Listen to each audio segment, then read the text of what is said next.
Lately, I've made a genuinely amazing discovery about the history of this car, and I'll tell you all about that in a moment. But first, welcome to Figure It Audi. Thanks everyone for joining me once again. Hi, my name is Steve. If you're new to the channel, welcome to you too. Please consider subscribing, and for all of you, check out the join button below all these videos and on the homepage to understand a little bit more about what the Four Rings Club is all about. Okay, so that discovery.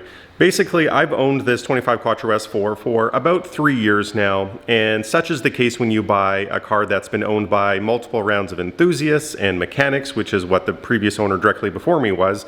You know, you don't have great history. The cars are typically really good, but because people are doing their own work and the documentation isn't quite great and they're not getting shops to do it, there just isn't a lot of paperwork that comes with the car, which is something you just sort of come to accept, and you need to have a lot of conversations with those owners before you buy the car, but you just don't have a great paper trail. When I bought the car, I knew that timing was done somewhere around the 100,000 kilometer mark. I purchased it at sort of late 160,000 kilometers, so I was okay with it, and my feeling was validated more recently, actually last summer, when we did all that work in VCDS to check out what the health of the timing system would be. Videos right here, because everything looked good there too. So ever since the first day, I felt just fine about having the car that had timing done somewhat recently. However, I wanted the proof, so I called up a shop here in Edmonton that I happen to know did that service many years ago, and they were gracious to redact some old client information off of it and send me the invoices, and my jaw hit the floor as soon as I saw the grand total of about $19,000 Canadian.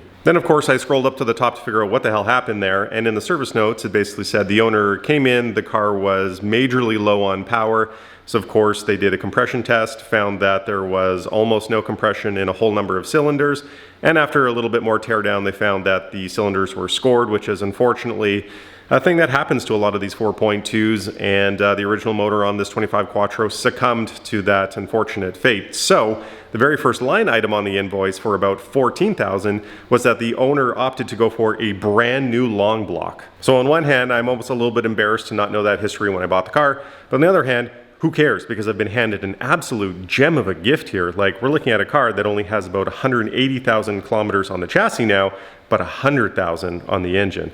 Incredible. And that really does help add up a few things I've noticed in the past. When I first jumped into the car and did that like big cleaning and cooling refresh and some other mods, you know, yeah, things were caked up with grease in the front because of failed valve cover gaskets, but I did notice at the time how everything else looked like pretty good, suspiciously good for a car with that mileage.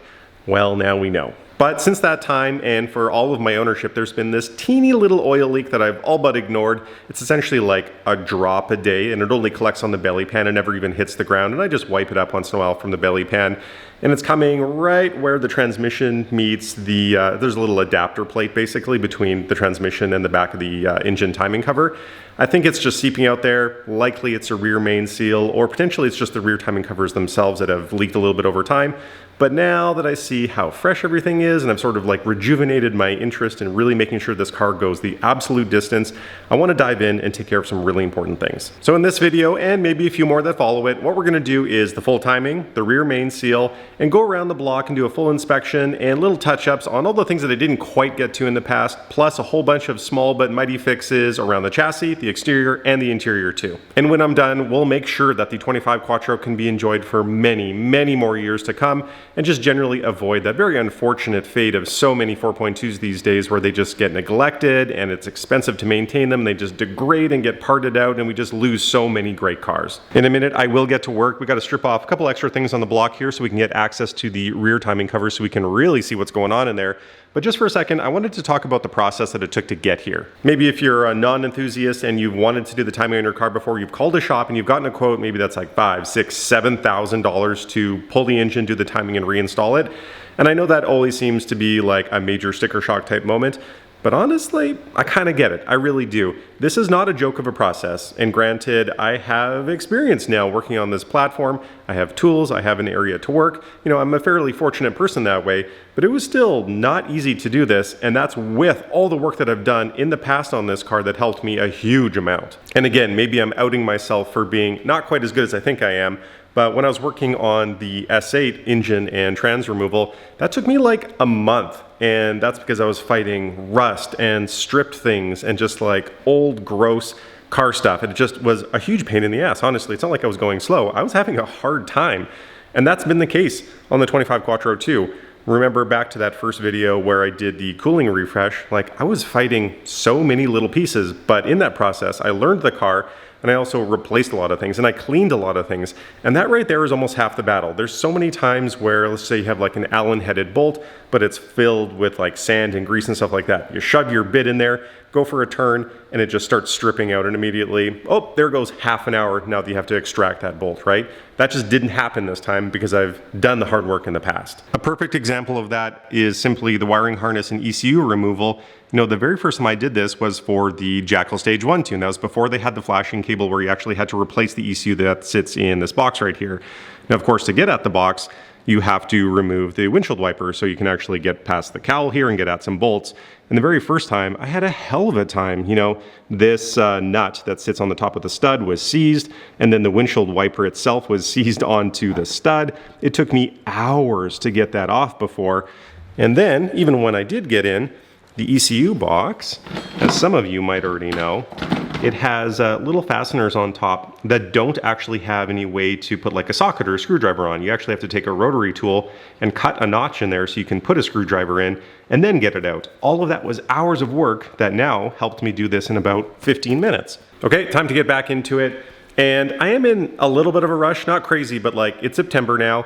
And in other places of the world, that wouldn't mean anything because who cares about winter? But that's a real thing here in Alberta for sure. September, October can be fairly nice, but by November, that's pretty much a wrap. Snow is down and this car is not going to get driven. So I do need to get on top of this, get my parts ordered up basically as fast as possible. They're going to take maybe a week, week and a half to all get here, assuming I order them all like essentially today after I figure out what I need. And that only leaves so much driving season left. And of course, I've got the S8 and some other things going on too that I'll tell you about in a couple episodes. So it's time to get going.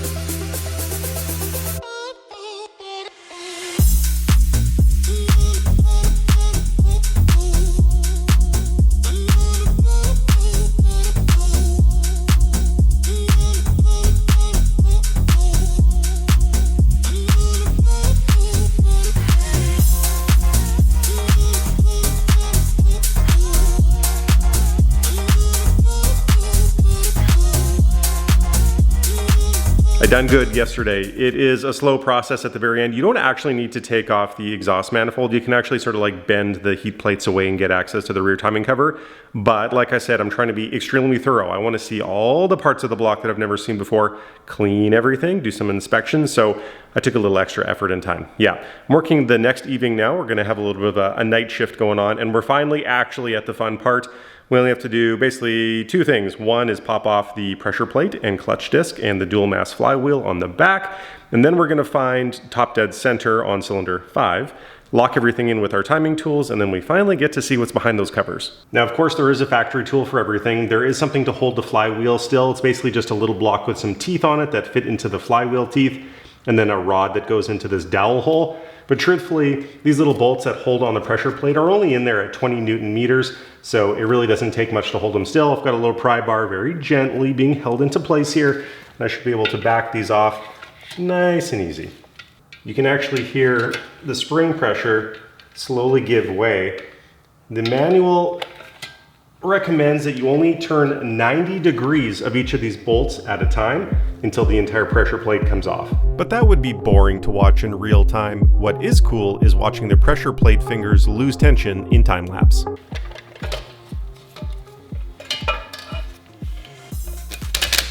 So of course we're looking at the back of the flywheel that would be making contact with this side of the clutch, and it looks really good. I know it seems splotchy, but what's important is that it's very even. There are no like major hot spots. There's not like a big oval burn spot right here. It's nice and even. It's also a flat surface. I can't feel any difference way out at the edge or way on the inside, meaning there was very even pressure being put on by the clutch to this plate right here. And we see the other side of that story here too. Look how nice this friction surface looks on the clutch. No, I will have to replace this because there's kind of no reason not to at this point. It'd be kind of dumb to come all this way and not do a clutch replacement. But again, no, completely even inside, outside, middle looks really, really good. And just to complete the puzzle, and I think it's just really cool to look at this stuff because it's not too often that you get to take these things apart. Again, very similar wear to what we saw on the back of the flywheel. Very even, but you know, this will get changed out.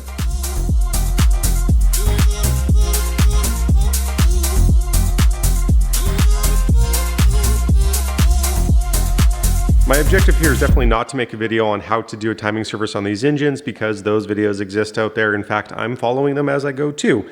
But what I do want to talk about is how to put the engine into top dead center to prepare for the timing job, because there are a few little tricks on here that I think you might find interesting and help you out in the future. Because, for example, I know that it's sort of like common fact for most engines anyways, that when you find top dead center, you base it off of cylinder 1. And already you'd be wrong because it's actually cylinder 5 on the Audi V8s. In fact, on the passenger side, which is bank 1, it goes cylinder 1, 2, 3, 4, other side 5, 6, 7, 8. So you're actually wanting to check that one over there. Rotating the engine is usually pretty simple. You would go to the crank pulley, put some sort of socket on the front of it, and rotate the engine clockwise until you find your position. That, on these V8s, is usually accomplished with a factory tool, much like this. Now, the problem here is that these bolt holes are for the size of these stock bolts, but on the JHM pulley, they're actually a little bit larger, which means I can't use my tool, which is kind of annoying. No big deal though, it's not a secret. I can just go back and use my pry bar very carefully on the teeth of the flywheel using the dowel as some leverage. And I can use this to rotate the crank assembly, which will move everything else in the heads too, so I can find my top dead center position. And because you're a student of the mechanical arts, you remember that 2 rotations of the crank equals 1 rotation of the valve train.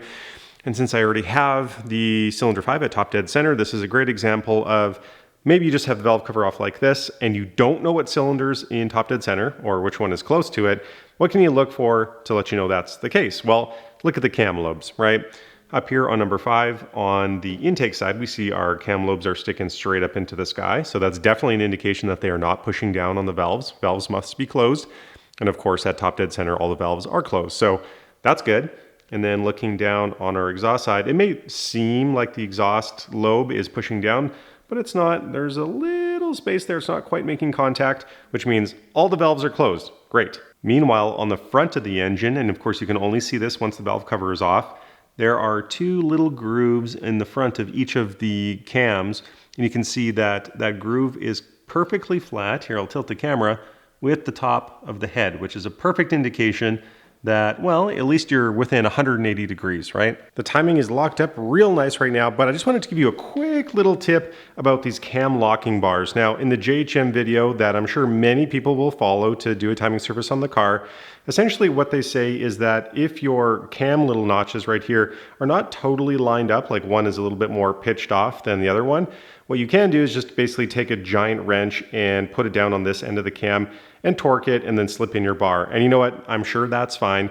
But I actually found there was a better way, because first of all, you have very little grip up here and you could easily round off that edge of the cam and then you're screwed. Instead, I found that using the timing tool itself actually gives you a ton of leverage. Now keep in mind, only the intake cam is the one that's adjustable because of the adjuster on the back of the engine right there, right? So essentially what you want to do is take your timing plate, put it on your exhaust cam that isn't going to move, and then with the few degrees of variability that you have here, instead of shoving a wrench up front, just take your tool and put it onto the cam in the back. It will key into place kind of like that. There we go. And now you have tons of leverage and you can actually just pull straight back towards you and get a couple more degrees of rotation. But there's one more thing to look at under the engine actually to let you know absolutely for a fact that you're at TDC for cylinder 5. This hole at the very bottom right here, you have to take out a plug, and once you look inside, here's a picture, you'll notice that one of the webs on the crank has rotated over and there's a little hole inside of there ready to accept your locking pin. It's not until you see all of these pieces of evidence that you know the engine is in time. This is the timing kit you will absolutely need to have to perform this service. There's really no way around it. Here is the pin that you'll need to put in. Quite simply, 10mm head, and the bullnose end of this goes into that little hole that we just pointed out at the bottom of the crank.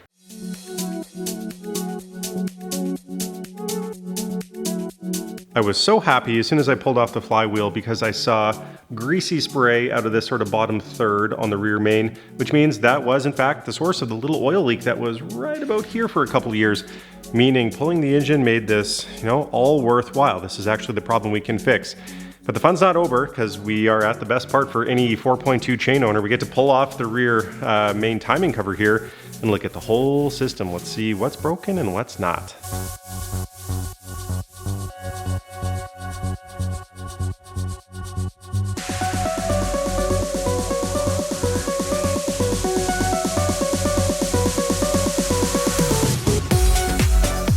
There she is in all her glory. This is the Instagram money shot that we've all come to love and make fun of, that this is an overcomplicated timing system. And yeah, don't get me wrong, this looks a little daunting, but it's actually pretty simple once you look at it. I'll talk about how generally it works just out of interest really in a second. But some quick observations, things look really, really good. So this guide right here at the bottom, this is one that you would replace with the RS4 upgraded metal guide. This one is just plastic right now, but it is not cracked at all. And I mean, it's in perfect shape. In fact, every single one of the guides is in perfect shape. That's really reassuring that these engines can, withstand, well, like I said, this is at about 100,000 kilometers with really nothing more than basic guide wear. You'll see when I take these off, there are little grooves worn into them from the chain links, which is totally normal. That's meant to happen. But we're not seeing any problems anywhere. No cracked anything. Guides and chains are really nice and tight through the tensioners that are still holding oil pressure quite nicely. So we have one more step here to get a little bit deeper, but how cool is that? I did want to talk about how this works really quickly, because I didn't quite realize before that the main sprocket off of the crank is actually a dual sprocket. Makes all the world of sense at this point now, because I always wondered how it was able to drive this chain and the chain behind it at the same time. Yeah, 2 sets of teeth, that's how. That means the mechanics here is crank is spinning, dual sprocket drives the outer big chain right here, which is your accessory drive, because this is the backside of your oil pump. And then right behind here is your power steering pump, and then through a gear all the way around the side up there, and you can see the shaft that's actually kind of going through the middle of the block right there. That drives your AC compressor. Meanwhile, on the back set of teeth, we're driving our main big chain in the back that you can see looping right here. And of course, that loops around these 2 big sprockets, which run the heads, right? And these sprockets themselves are also dual teeth. So the inside small sprocket drives the small chain. So provided everything is in time, that's what keeps both heads timed together. With of course the one exception of the mechanical cam adjusters right here, which provide a couple degrees of, well, basically variable timing to the intake cams. Alrighty, back to work. We gotta strip all this down, take out our chains, guides, our tensioners. And I also need to take a look inside of these adjusters, because we all know that those can be wallowed out inside of the pinholes. So let's see if we need new adjuster plates too.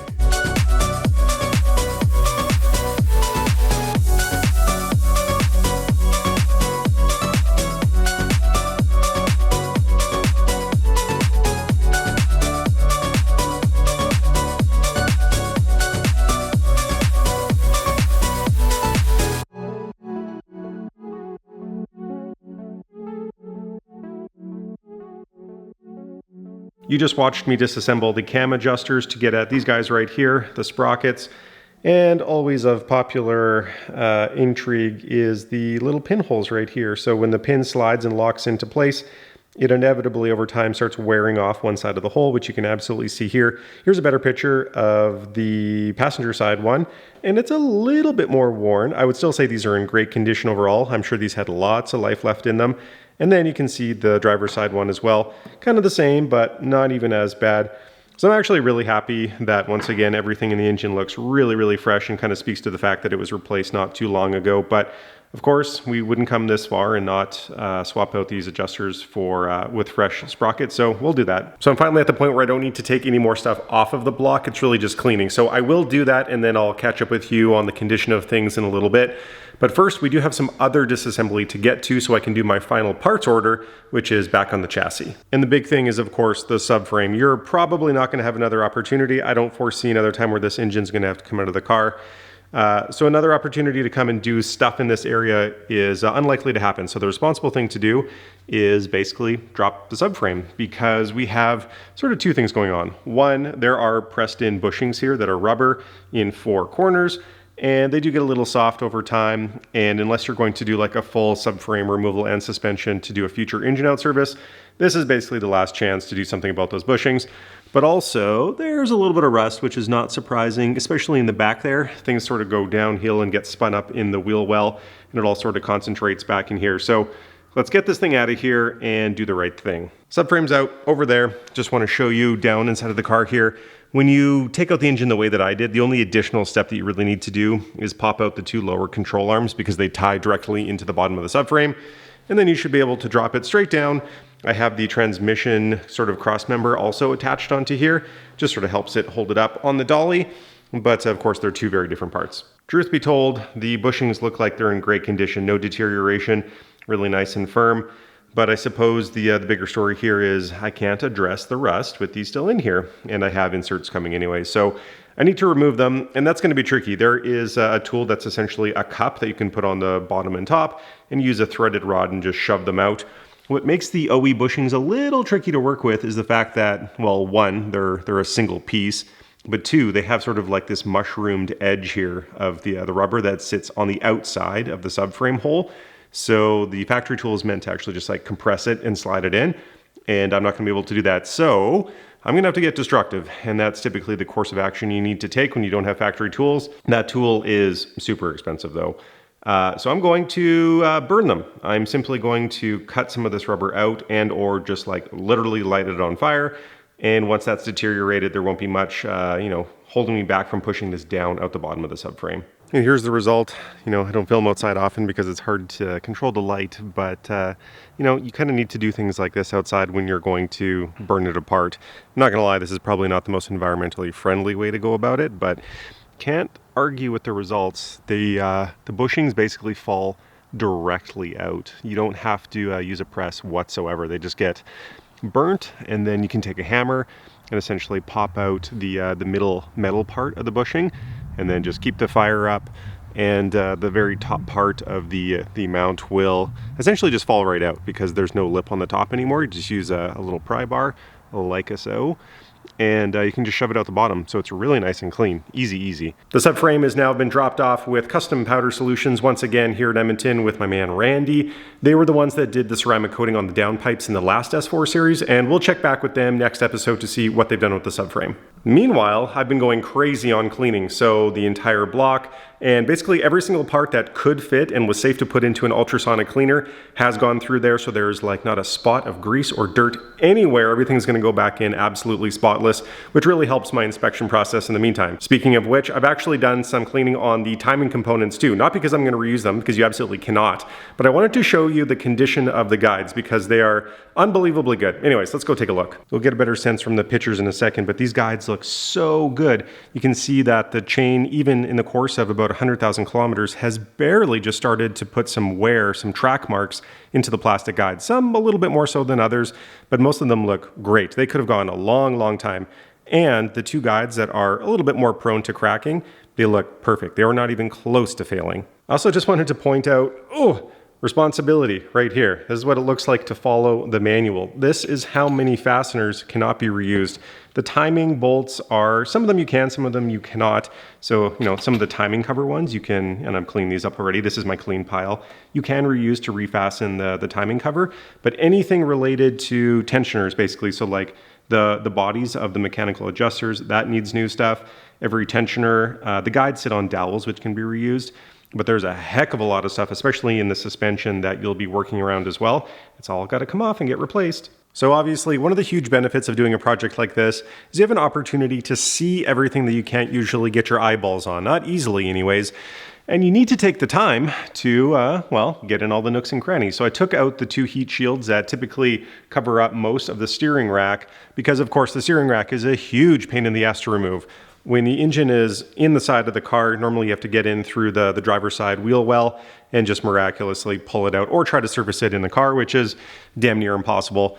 And the other thing about the steering rack is that they are, by and large, no longer available in terms of the original Bosch or maybe the ZF ones. I don't really know how that relationship there works. But the point is, you're best off trying to service it when you can see it and without trying to replace it as a whole. Now, at first blush, it looked perfect. Everything was dry, the boots are in great condition. But then I looked a little bit deeper, and you're gonna have to check out this cell phone picture that I took right here. I found a little bit of sweating that was coming out of the two lines right at the bottom.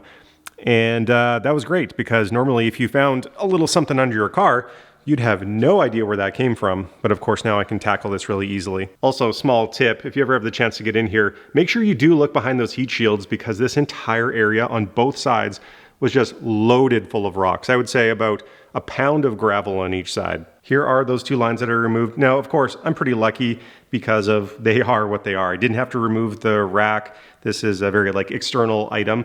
And really, it was just these tiny O-rings right here on the end that get held and pressed into place using this bracket right here. That's what failed. So quite simply, because there are no service kits that are available for these racks, you can't just buy a little pack of seals and take down the rack and rebuild it yourself. What I'll end up doing is just going to a shop here locally. I'm sure you have one in your city too, where they specialize in all types of high pressure seals, and anything you could possibly need, just bring it into them and say, hey, please give me 2 of these and 2 of these, and I'll be on my way. There's one more item that we need to work on while we have access to it, and it's this guy right here. This is your clutch slave cylinder. You may not really be familiar with what it looks like, but I guess now you know.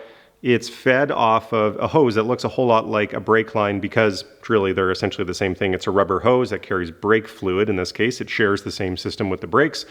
And you can change this out, much like a brake line, to a stainless steel hose to give you better feel on the clutch and more precise movement in the actuation of the, well, geez, you can't do that on YouTube, hey? The clutch slave cylinder. In the next episode, you'll see me change this out for a metal body unit here and a different hose line that comes to it. And because we're gonna end up cracking open the brake system, well, if there's gonna be bleeding going on, we may as well also put on all new brake lines. So I have an old set of StopTech stainless steel braided lines that I've had up in the stash for a long time. And I think it's due time that we put it on. Also, because I love sort of just explaining things to help you, but it also builds my knowledge as well. Think about what happens when you move your foot in the cabin on your clutch pedal. Well, you're moving fluid around, and eventually the pressure does come, like I said, and actuates the slave cylinder. But let's take a look at what happens on the other side. So there's typically a big hole, like so, on the back of your transmission, and it's pointing inwards towards the clutch itself, because what it's doing on the other side is it's poking against the back part of the fork right here, which ends up sliding along the spline. And that is what pushes against the little fingers on the back of your clutch right here. So that's engaging and disengaging the clutch. So time for me to throw on my jumpsuit and get dirty for hopefully what is going to be the last time in this project, and I'll remove those OE brake lines. Usual disclaimer, be very careful with brake fluid. It is highly corrosive and will damage your paint. But I have 2 little tips for you, some tools actually that I've found a lot of value in and using in the past. One is this brake stopper kit, and essentially we have these little clips here where there's a hole in one side and a little rubber plug on the other. So it actually wraps around the brake line, and when you close it, it actually plugs up the main feed line so you don't get stuff dripping out. Likewise, the second tip is these silicone plugs. Now, everything that I show in terms of tools and little materials like this, there's always a link to them on Amazon in the description of the videos if you want to pick it up too. But I love these things. You've probably seen them already in this video. I stick them inside of, hoses or the engine block, anywhere that drips fluid. These things are perfect because they don't degrade. I've got tons of different sizes, and you sort of just shove them and rotate them in, and they stay stuck and they hold back all that fluid that would normally drip on your floor.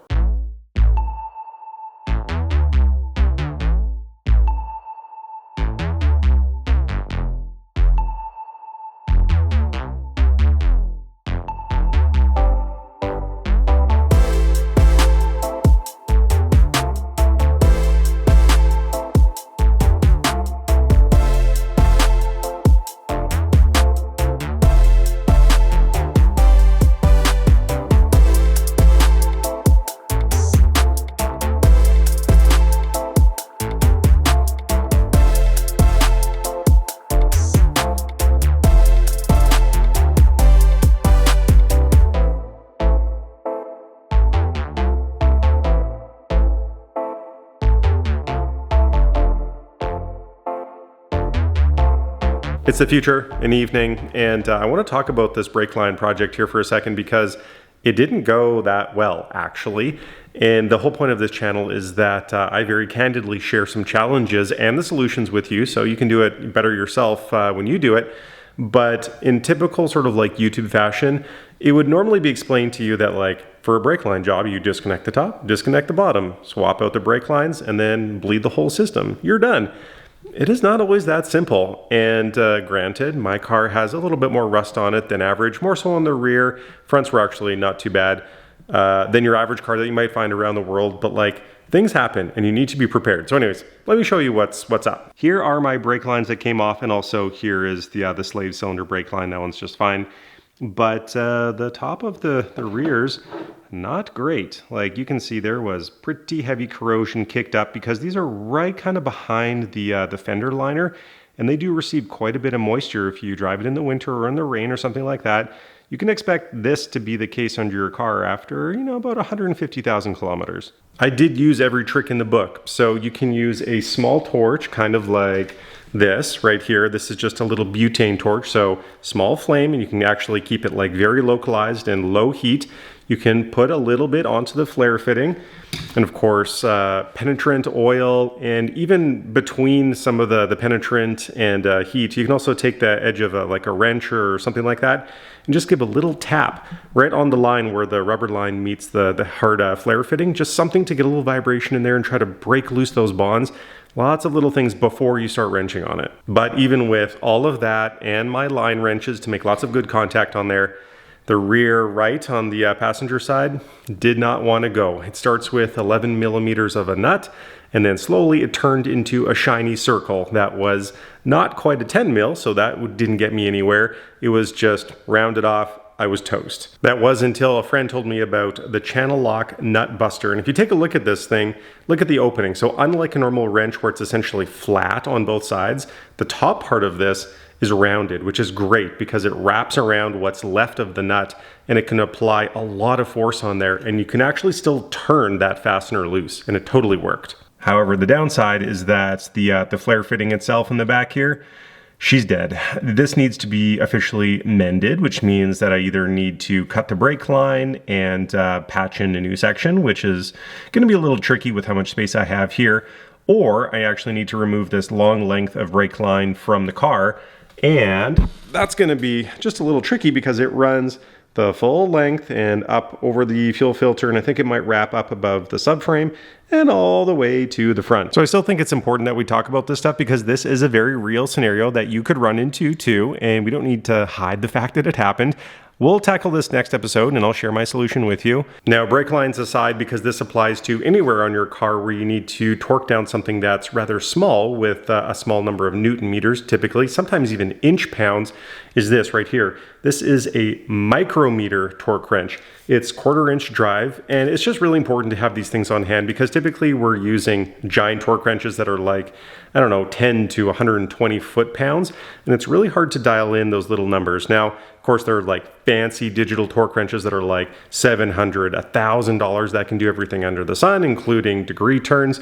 But I do find it's nice to have some of these like old analog parts sitting around because this is exactly what I'm going to do with my crow's foot wrench ends over there to finally tighten down the final torque on all the brake lines. These are also important because you're being a good boy and you're following the factory manual, right? So we want to make sure that we can put proper torque down on the flare fittings onto our new lines once we're done. And it doesn't take a lot of torque. It's about 15 and 17 Newton meters for the top and bottom. But if you don't have something like this, you're just guessing. You're using Gutentite on there, which is not quite good enough. As promised, pictures of the block now that it's all cleaned up. On the alternator side, everything is looking great now that the leftover overspray from long ago replaced valve cover gaskets were cleaned up. In a past video, I already replaced the O-rings on the pipe supplying and removing coolant from the alternator, and the external oil cooler adapter and lines are still looking great with no leaks. Otherwise, this area is only home to the starter. On the driver's side, we're also looking fresh. Based on the condition of the AC compressor boots, I believe it was new along with the long block when it was replaced, so I took care not to get any cleaning product around it or the rubber bits. I also got a new power steering pump to install because why not, but that's for next episode. Let's finish off this episode with a good piece of news though, which is, remember these two power steering lines that came off the rack? Well, I have a solution for it. And I went to a little place here in Edmonton called Fluid Seal, and they set me up with 4 perfectly sized O-rings, exactly made for this purpose. You know, I can't say enough good things about all these little commercial and wholesale locations peppered across every city that you and I live in. And they're just places that, as a normal retail consumer, it just takes you a long time to realize they're there. But there are shops out there with very specialized knowledge and equipment and product just waiting for you to discover. And I walked in and just said, hey, I've got these 2 power steering lines. He said, okay, what type of fluid is it going to be in contact with? What types of pressures does the rack see? And do they need to be made out of anything special? I gave him some answers. He went in the back, and lo and behold, we have 4 perfect seals. So for the grand total of $15, I can now reseal my rack. I didn't have to take it out. There was no crazy rebuild required here. I'm good. I'm gonna cut it right here for this episode. All my parts have arrived. Also, the subframe just got refinished and it's looking so good. That's where we're gonna start on part 2 here. So please do join me next time. If you like this video, like, subscribe, check out the join button. See you soon.